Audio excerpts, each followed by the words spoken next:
Je suis Stevie Modet, je suis dirigeant de la société Architea Lons-le-Saunier et je vous emmène à la découverte de mon activité chez Architea.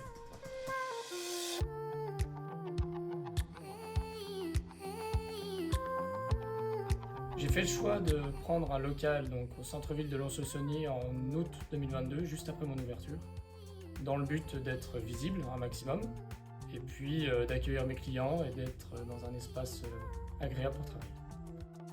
J'ai commencé seul dans un premier temps, je me suis très vite associé à mon épouse qui est décoratrice d'intérieur, avec qui on réalise des projets vraiment clés en main. Elle fait plutôt la partie esthétique, moi la partie technique. Et depuis un an d'activité, au bout d'un an d'activité en tout cas, j'ai décidé de recruter une apprentie en DN-MAD, qui est du design d'espace et qui m'aide à toute la conception et l'aide au quotidien sur les suivis de dossiers. Chez Architea Lons-le-Saunier, on gère des projets de tout type, pour les particuliers, pour les professionnels. Ça peut être une rénovation globale, ça peut être une salle de bain, ça peut être une cuisine.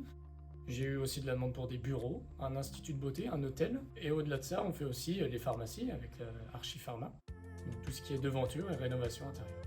J'ai plusieurs canaux d'acquisition de clients. Tout d'abord, on a les contacts Architea France, donc les leads. Ce sont des clients qualifiés, en tout cas des prospects qualifiés avec un projet établi. On a aussi la prospection physique, que j'ai réalisé en début d'activité avec par exemple les agents immobiliers, les grossistes ou les fabricants. Il y a mon réseau, je sors du bâtiment et du commerce également, donc je connais quand même pas mal de monde dans mon secteur. Et puis enfin, il y a la vitrine où les gens, avec une devanture commerciale comme j'ai actuellement, les gens rentrent, se posent des questions et ont un projet. Mon quotidien est rythmé par les différentes étapes de nos projets en cours. Il débute très souvent par un rendez-vous téléphonique avec quelques découvertes des besoins et puis rapidement un rendez-vous physique pour découvrir le projet, découvrir l'habitation ou le commerce à rénover. Et c'est vraiment, on établit un cahier des charges au plus précis possible, on prend toutes les mesures nécessaires du chantier et toutes les phases techniques. L'étape suivante, c'est la planification du projet, avec la sélection des artisans, dans un premier temps en termes de prix, dans un second temps en termes de délai également. Avec le nombre de chantiers cumulés, il faut que j'ai plusieurs cordes à mon arc. La partie conception est la force du réseau Architea. On l'a fait essentiellement en interne. On travaille avec mon épouse, société Amadeco.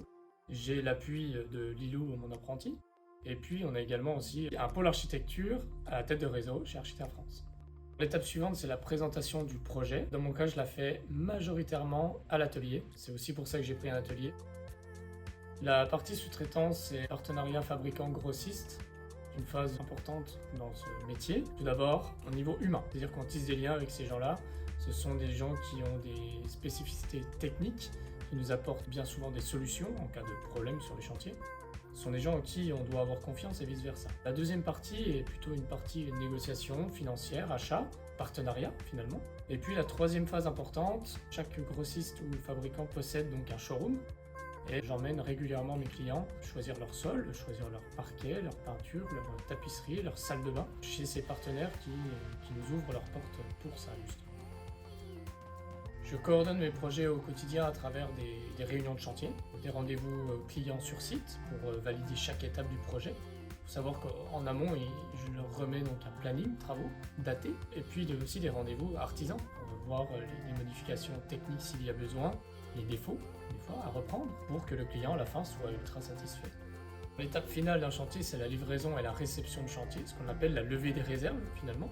Et cette étape ultime, c'est la récompense finalement, on s'éclate à regarder de quoi on est parti et jusqu'où on est arrivé ensemble.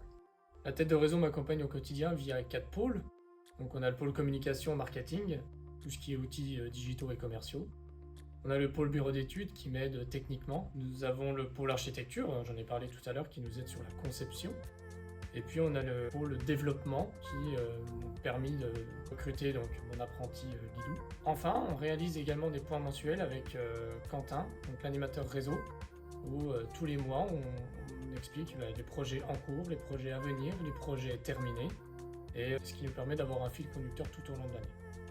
Après un peu plus d'un an d'activité, mon bilan avec Architea, déjà au quotidien, c'est un métier qui est exceptionnel. Moi personnellement, je ne vois pas mes journées passer, je m'éclate. Mes clients me le rendent bien, mes artisans également. On a vraiment, je pense que j'ai vraiment tissé un lien très très puissant avec aussi bien mes artisans que mes clients.